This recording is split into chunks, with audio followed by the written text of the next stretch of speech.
Hello friends, हम कर रहे थे जीएसटी का quick revision with the summary book. बेटा जिसके पास ये समरी बुक नहीं है please download it from my website www.icaleague.com। इसमें डाउनलोड सेक्शन में अवेलेबल है बेटा, यहाँ पे समरी बुक जीएसटी की भी कस्टम्स की भी वहां पे अवेलेबल करा दी गई है, तो आप वहां से डाउनलोड कर सकते हैं। एंड अगर आपने यूट्यूब चैनल सब्सक्राइब नहीं किया तो बेटा सब्सक्राइब कर लीजिए, ठीक है। अब हम स्टार्ट करेंगे हमारा next chapter which is regarding what time of supply. Last lecture तक हमने कंपोजिशन स्कीम तक के पढ़ा था। सेक्शंस रिवाइज करेंगे बेटा। सेक्शन 7 सप्लाई की डेफिनेशन हमने पढ़ी थी। Section 8 taxability of composite and mix supply. Section 9 levy of CGST. Then हमने पढ़ा सेक्शन 10 कंपोजिशन लेवी का। Section 11 power to grant exemption है, हम वो नहीं पढ़ने वाले। अब हम टाइम ऑफ सप्लाई का चैप्टर पढ़ेंगे और यहां पे आएगा सेक्शन 12, 13, 14। 12 किससे रिलेटेड है? Time of supply of goods. 13 time of supply of services and 14 change in rate of tax के केस में कैसे आपको टाइम ऑफ सप्लाई डिटरमाइन करना है वो वहां पे हम देखेंगे। तो बेटा यहां पे आप अगर ऑब्जर्व कर रहे होगे तो हमने सेक्शन सीक्वेंस में पढ़े। सेक्शन 7 से सेक्शन 30 तक के हम पूरा रिवीजन यहां पे सीक्वेंस में करेंगे, आपको याद हो जाएंगे सेक्शंस, ये डिस्कशन हमारा कंप्लीट होते तक। टाइम ऑफ सप्लाई के डिस्कशन पे आते हैं। What do you mean by time of supply? Time of supply means when the liability to pay tax arises. When the liability to pay tax arises is determined by what? It is determined by time of supply provisions. तो section 12 goods की बात करता है, section 13 service की बात करता है। I have told you in the very first lecture why it is necessary to differentiate between goods and service. Because the provision for time of supply and place of supply are different for goods and different for services. अभी time of supply section 12 time of supply of goods, section 13 time of supply of services. अब इसके कुछ subsections हैं, हम पढ़ेंगे इसको कैसे। Time of supply forward charge के केस में, रिवर्स चार्ज के केस में, वाउचर्स के केस में, रेसिड्यू केसेस में, ये सारे केसेस में हम अलग अलग टाइम ऑफ सप्लाई पढ़ेंगे। तो कुछ प्रोविजन सेक्शन 12 और 13 के जो हैं टाइम ऑफ सप्लाई के कॉमन है, कुछ डिफरेंट है, तो हम देखते जाते हैं। लाइन से फर्स्ट स्टार्ट करते हैं। यहां पे फर्स्ट है time of supply in case of goods. अब बेटा यहां पे बहुत इजी कर दिया। गुड्स के केस में सेक्शन 12 सबसेक्शन 2 की बात करता है फॉरवर्ड चार्ज ऑफ गुड्स के केस में time of supply. Forward charge of goods के केस में टाइम ऑफ सप्लाई क्या होगा? तो ma'am date of issue of invoice और last date on which is required to issue invoice under section 31। जो actual date of issue of invoice और last date of issue of invoice. What? Actual date of issue of invoice और last date of issue of invoice, whichever is earlier। invoice से link किया है। आपको याद हो तो अपन ने क्लास में एक एक इनवॉइसिंग के प्रोविजन पढ़े थे, उसको लिंक करके टाइम ऑफ सप्लाई के साथ पूरे प्रोविजंस पढ़े थे। तो टाइम ऑफ सप्लाई का पूरा चैप्टर आपके इनवॉइस से लिंक्ड है। अब यहां पे एक नोटिफिकेशन आया, नोटिफिकेशन नंबर 66/2017। वो क्या बोलता है कि भाई गुड्स के केस में टाइम ऑफ सप्लाई हमेशा क्या होगा? Date of issue of invoice और last date of issue of invoice. Date of issue of invoice और last date of issue of invoice. Payment को भाई इग्नोर करना है, उन्होंने क्लियरली बोल दिया। सो यहाँ पे in case of supply of goods by a registered person excluding composition supply, GST is to be paid on outward supply of goods और on the date of issue of invoice or the last date on which invoice ought to have been issued। तो यहाँ पे आपको payment को totally ignore करना है। मैंने यहाँ स्पेसिफिकली क्रॉस मार्क लगाया बेटा। गुड्स के केस में आपको यहाँ पे पेमेंट को इग्नोर करना है। नोटिफिकेशन बाय 66/2017 ने बोल दिया कि फॉरवर्ड चार्ज के केस में गुड्स के केस में टाइम ऑफ सप्लाई कैसे डिटरमाइन करना है? Date of issue of invoice और last date of issue of invoice ही लेना है। Then time of supply of services. Time of supply of services क्या बोलता है? It is earliest of the following date. What? Date of issue of invoice by the supplier और date of receipt of the payment, अगर आपने invoice time पे issue करी है। अब जनरली इनवॉइस कब इश्यू करनी पड़ती है बेटा? सर्विस के केस में। जनरल केसेस की बात कर रहे हैं। जनरल केसेस में मैम करनी पड़ती है 30 डेज में और बैंकिंग और फाइनेंशियल सेक्टर के केस में 45 डेज में। तो अगर आपने 30 डेज के अंदर इनवॉइस इश्यू कर दी तो टाइम ऑफ सप्लाई क्या होगा ma'am? Date of issue of invoice और date of payment whichever is earlier. अब पेमेंट मतलब क्या? जिस दिन आपके बैंक में या बुक्स में, तो earlier of these two. So अगर इनवॉइस टाइम पे इश्यू करिए तो date of issue of invoice और date of receipt of payment, उसमें जो भी अर्लियर रहेगा वो आपका टाइम ऑफ सप्लाई हो जाएगा अगर इनवॉइस टाइम पे इश्यू करिए। अब इनवॉइस टाइम पे इश्यू नहीं करी 30 दिन निकल गए, 40 दिन आ गए, आपने टाइम इनवॉइस इश्यू नहीं करी, तो टाइम ऑफ सप्लाई कब आएगा? टाइम ऑफ सप्लाई मतलब किस महीने में टैक्स पे करने की लायबिलिटी आ रही है, किस महीने में टैक्स पे करने की लायबिलिटी आ रही है, उससे लेट पे करोगे तो इंटरेस्ट पेनल्टी लगेगा. So, if invoice is not issued within the prescribed time, then the earliest of the following date of provision of service, जिस दिन आपने service the, or date of receipt of payment, or date of receipt of payment, whichever is earlier, दोनों में से जो भी earlier होगा, date of provision of service or date of receipt of payment, whichever is earlier. ठीक है. अब when the above events are unascertainable, ये ऊपर के इवेंट्स असर्टेनेबल नहीं है, मतलब अनअसर्टेनेबल है, आप नहीं समझ पा रहे हो, उस केस में date on which the recipient shows the receipt of in his books of account, तो जिस दिन रिसिपिएंट ने अपने बुक्स में एंट्री करी, जिस दिन रिसिपिएंट ने अपने बुक्स में एंट्री करी, वो आपका टाइम ऑफ सप्लाई हो जाएगा, वो आपका टाइम ऑफ सप्लाई हो जाएगा. Suppliers receives up to 1000 in excess of amount indicated in the invoice. ये आपको समझा कब होगा ये, कि भाई जब आपने इनवॉइस भी इशू नहीं करी, ये ऊपर वाला पॉइंट, सी पॉइंट जो भी हम पढ़ रहे थे, जब आपने इनवॉइस भी इशू नहीं करी, पेमेंट भी आपको रिसीव नहीं हुआ है, यहाँ पे आपको पता ही नहीं कि सर्विस कब खत्म हुई, तो गवर्नमेंट ने बोला छोड़ो भाई, जिस दिन रिसिपिएंट की बुक्स में एंट्री कर रहे हो उसी को टाइम ऑफ सप्लाई कंसीडर कर सकते हैं. Then supplier receives up to 1000 in excess of amount received indicated in invoice. जैसे कि फॉर एग्जांपल 1550 रुपीज का मेरा यहाँ पे बिल हुआ था, बट क्या हुआ, आपने मेरे को 1600 रुपीज दे दिए, 1600 रुपीज दे दिए, राउंड फिगर में कर दिया. मेरा वोडाफोन का बिल आ गया फॉर एग्जांपल 1550 रुपए का, मैंने 1600 का पेमेंट करके रख दिया, मैंने 50 रुपए का एक्सेस पेमेंट किया, यस. तो गवर्नमेंट ने बोला कि ठीक है, 1000 रुपए के एक्सेस पेमेंट तक के ऑप्शन है सप्लायर के पास कि उसका टाइम ऑफ सप्लाई जब उसका इनवॉइस इशू करेगा वो एडिशनल 50 रुपए का तब ले सकता है. इसके लिए उसको एडवांस पे, रिसीट ऑफ पेमेंट पे करने की जरूरत नहीं है. ठीक है. अब बेटा एक चीज समझो, ये वाले सेक्शन 12 सब सेक्शन 2 और 13(2) में एक ड्राफ्टिंग एरर था, यहाँ पे जो सेक्शन 31 को रेफरेंस दे रहा है, ये क्या करता था, 31 सबसेक्शन 1 को रेफर करता था, time of supply of goods, जो नॉर्मल गुड्स होते थे उनके केस में, और सर्विस के केस में भी date of issue of invoice जो यहाँ पे वो करता था, वो किसको करता था, ये 31 सबसेक्शन 2 को रेफर करता था. तो इसके लिए यहाँ से ये सबसेक्शन 1 और 2 को ओमिट किया गया, इनका रेफरेंस ये देखो, मैं आपको बताती हूँ, ये जो एक्चुअल प्रोविजन है, यहाँ पे 31 सबसेक्शन 1 हुआ करता था, तो सबसेक्शन 1 को यहाँ पे गवर्नमेंट ने हटा दिया, ओमिट कर दिया, एंड सेक्शन 13 सबसेक्शन 2 में भी यही होता था. यहाँ पे ये सेक्शन 13 सबसेक्शन 2 में भी 31(2) का रेफरेंस था, तो वो सबसेक्शन का रेफरेंस हटा दिया. कुछ भी नहीं है, वो आपके एग्जाम के हिसाब से इतना रेलेवेंट नहीं है, वो सिर्फ ड्राफ्टिंग एरर था. पहले क्या होता था, क्योंकि 31(1) की बात कर रहे हैं, तो 31(1) नॉर्मल गुड्स के लिए बात करता था, 31(2) नॉर्मल सर्विसेज की बात करता था. तो फिर भाई ऐसा होता था, कंटिन्यूस सप्लाई ऑफ गुड्स और सर्विस के केस में क्या लगेगा, क्योंकि यहाँ पे तो ये रेफर 31(1) और 2 को कर रहा है, तो ये ड्राफ्टिंग एरर था, तो गवर्नमेंट ने वो हटा दी. नाउ आपको एग्जाम के लिए क्या याद रखना, इन case of goods, any goods, कोई भी गुड्स हो ना भाई, चाहे वो यहाँ पे कंटिन्यूस सप्लाई ऑफ गुड्स हो, नॉर्मल गुड्स हो, यहाँ पे टाइम ऑफ सप्लाई का प्रोविजन क्या रहेगा गुड्स के केस में, इशू ऑफ इनवॉइस और last date of invoice.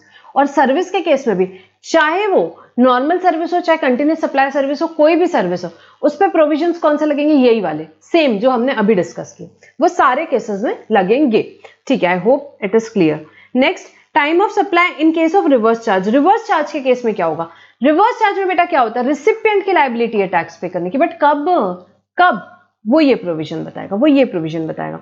So goods के केस में क्या होगा, गुड्स के केस में रिसिपिएंट ने, फॉर एग्जांपल के साथ समझते, कैशव नट्स आए, मैंने एग्रीकल्चरलिस्ट से खरीदे, मैंने रिसिपिएंट हूं, मुझे टैक्स पे करने की लायबिलिटी, बट कब. So date of receipt of goods, जिस दिन मेरे पास कैशव नट आए, या date of payment as enter in the books of account of the recipient, और date on which payment is debited to the bank account whichever is earlier, या date of payment जिस दिन मैंने उसको payment किया, या 31 days from the date of issue of invoice, वो agriculturist ने, फार्मर ने जिस दिन इनवॉइस इशू की उसके बाद 31 डेज तक उसकी इनवॉइस वो बनाएगा, भेजेगा, तो गवर्नमेंट ने टाइम दे दिया 31 डेज. इनवॉइस किसकी बेटा, सप्लायर की, जो सप्लायर इनवॉइस इशू कर रहा है वो. ठीक है. रिवर्स चार्ज में रिसिपिएंट भी एक इनवॉइस बनाता है, सेल्फ इनवॉइस बनाता है. ठीक है, वो इनवॉइसिंग के प्रोविजंस में हमने पढ़ा था. वो क्यों बनाता है, क्योंकि सारा कंप्लायंस बर्डन उसका है, जीएसटी के हिसाब से इनवॉइस उसको बनाना पड़ता है. बट यहाँ किसके इनवॉइस की बात हो रही है, सप्लायर के इनवॉइस की. सो जिस दिन मेरे पास यहाँ पे गुड्स आए, या जिस दिन मैंने पेमेंट किया, या 31 days from the date of issue of invoice by the supplier, whichever is earlier, इन तीनों में से जो भी earlier होगा वो क्या हो जाएगा, आपका time of supply of goods हो जाएगा, then time of supply of service की बात अगर हम करें, time of supply of service की हम बात करें तो date of payment as entered in the books of accounts of the recipient और date on which payment is debited to his bank account whichever is earlier, जिस दिन आप payment actually कर रहे हो आपकी बुक्स में या रिसिपिएंट की यहाँ पे जो आपकी बुक्स में यहाँ पे अगर जो भी डेबिट हो रहा है या आप जब पेमेंट कर रहे हो बैंक में व्हिचएवर इज अर्लियर, या 61 days from the date of issue of invoice by the supplier. जैसे कि फॉर एग्जांपल आपने जीटीए की सर्विस ली, तो जिस दिन आप या तो पेमेंट कर रहे हो या जिस दिन जीटीए इनवॉइस दे रहा है उसके 61 डे जो रहेगा उस दिन यहाँ पे क्या हो जाएगा, आपका टाइम ऑफ सप्लाई होगा। बेटा यहाँ पे date of receipt of service क्यों नहीं लिखी, क्योंकि सर्विस दिखती नहीं है कि आ रही, गुड्स तो दिखता है कि आ रहा है, तो रिवर्स चार्ज के केस में, गुड्स के केस में क्या है, गुड्स आ रहा है जिस दिन रिसीट ऑफ गुड्स या पेमेंट या 31 day from the date of issue of invoice, 31वें दिन, ये तीनों में से जो भी रहेगा टाइम ऑफ सप्लाई हो जाएगा। एग्जाम में डेट्स दी रहेगी, आपने कैलकुलेट कर लेना है ये फॉर्मूले में डाल के। सर्विस के केस में क्या है, 13 सबसेक्शन 3 सर्विस की बात करता है, जिस दिन डेट ऑफ पेमेंट हुआ या 61 days from the date of entry in the date of issue of invoice whichever is earlier. Where the above event are not ascertainable, the time of supply shall be date of entry in the books of accounts of the recipient of the supply. तो जब ये ऊपर के events नहीं मिल रहे हैं कि भाई अब वो मेरे को पता ही नहीं चल रहा है कि गुड्स कब आए, मैंने पेमेंट भी कैश में कर दिया, सप्लायर ने इनवॉइस भी नहीं बनाया, अब ये कुछ भी डेटा नहीं मिल रहा है, तो उस केस में क्या करना है, तो उस केस में गवर्नमेंट ने बोला कि ठीक है, जिस दिन आपके पास गुड्स आए आपने अपनी बुक्स में तो एंट्री की होगी, वो दिन का दिन ले लो। Then import of services from an associated enterprise, date of entry in the books of accounts of the recipient or the date of payment whichever is earlier। अब इसका मतलब क्या हुआ बेटा, इसका मतलब हुआ कि मैंने इंपोर्ट करी सर्विस, किससे इंपोर्ट करी मैम, एसोसिएटेड एंटरप्राइजेस से करी, एसोसिएटेड एंटरप्राइजेस है मेरी कोई, उससे मैंने इंपोर्ट करी सर्विस। इंपोर्ट के केस में आरसीएम का क्या प्रोविजन है, जो इंडिया यहाँ पे इंपोर्टर है वो टैक्स पे करेगा, वो आरसीएम में टैक्स पे कर रहा है, तो कब टैक्स कभी पे करना है, तो उस केस में date of entry in the books account of the recipient, यहाँ रिसिपिएंट की बुक्स में जब एंट्री हो रही है या जो डेट ऑफ पेमेंट है whichever is earlier क्या हो जाएगा आपका यहाँ पे टाइम ऑफ सप्लाई हो जाएगा, ठीक है। इसमें एक तो सर्विस की बात हो रही है, इसमें ये 61 डेज नहीं अप्लाई होंगे ऊपर वाले, आपकी बुक्स की एंट्री डेट या पेमेंट whichever is earlier लिया जाएगा, क्योंकि ऑब्वियसली बाहर वाले का कहाँ गवर्नमेंट दिमाग लगाएगी, इसलिए गवर्नमेंट ने यही वाले की बुक्स ऑफ अकाउंट्स के हिसाब से बोल दिया। Then time of supply of vouchers exchangeable for goods और सर्विस, वाउचर्स के केस में, अब ये देखो ये एकदम न्यू कंसेप्ट है, ठीक है, जीएसटी में लेकर आए, पहले ऐसा कोई कंसेप्ट इतना नहीं होता था, तो गवर्नमेंट ने क्या बोला, गवर्नमेंट ने बोला कि भाई आजकल बहुत ही वाउचर्स दे रही है, मेट्रो वाले में वाउचर्स दे दिया, शॉपर स्टॉप वाला वाउचर्स दे रहा है, यहाँ पे मॉल्स में आप जाते हो बहुत सारे वाउचर्स मिलते हैं, तो इस केस में टाइम ऑफ सप्लाई कैसे डिटरमाइन करना, तो गवर्नमेंट ने यहाँ बोल दिया कि अगर आपकी सप्लाई गुड्स की या सर्विस की आइडेंटिफाइबल है, मतलब जिस दिन आपको वाउचर इशू किया उसी दिन आपको पता है कि इस वाउचर के अगेंस्ट क्या लेने वाला है सामने वाला, तो वो आइडेंटिफाइबल हो गई और उसका टाइम ऑफ सप्लाई आ जाएगा जिस दिन मैंने इशू किया वाउचर। और अगर आपको नहीं पता, it is not identifiable, then date of redemption of voucher. Now what does it mean, so अभी हम एग्जांपल से समझते हैं इसको। अगर फॉर एग्जांपल आपको शॉपर स्टॉप वाले ने एक वाउचर दिया, एक वाउचर आपको मेट्रो शूज वाले ने दिया, पहले मेट्रो शूज वाला लेते हैं, मेट्रो शूज वाले ने आज आपको 31 मई को एक वाउचर दिया और आपको बोला कि ठीक है इसके अगेंस्ट आप शूज खरीद सकते हो आगे के 6 महीने में कभी भी। Is the supply identifiable, yes, shoes ही लेने वाले हैं, तो उस केस में टाइम ऑफ सप्लाई हो जाएगा date of issue of voucher, मतलब 31 मई हो जाएगा आपका टाइम ऑफ सप्लाई। मई का टैक्स कब तक पे करते हो बेटा, 20 जून तक के 3B के साथ पे कर देना। देन यहां पे अदर केसेस, मतलब कि शॉपर स्टॉप का एग्जांपल लेते हैं, आपको शॉपर स्टॉप वाले ने वाउचर दिया, क्या बोला आपके वाउचर में, आपको बोला कि ठीक है आप ना टैक्स कभी पे करोगे, यहाँ पे आप टैक्स नहीं, यहाँ पे आपको शॉपर स्टॉप वाले ने वाउचर दिया, आपको उसने बोला कि आप इसमें से कुछ भी खरीद सकते हो, क्या आप इससे शूज खरीद सकते हो, आप इससे परफ्यूम खरीद सकते हो, आप इससे गारमेंट्स खरीद सकते हो, आपकी जो मर्जी चाहे आप वो खरीद सकते हो, तो ये तो बहुत बढ़िया वाउचर मिल गया आपको। मतलब is the supply identifiable, no it is not identifiable, then in that case redemption of voucher, मतलब कि जो वाउचर आपको मिला है, जब आप रिडीम करोगे उस दिन शॉपर स्टॉप की लाइबिलिटी आएगी उस पर टैक्स पे करने की।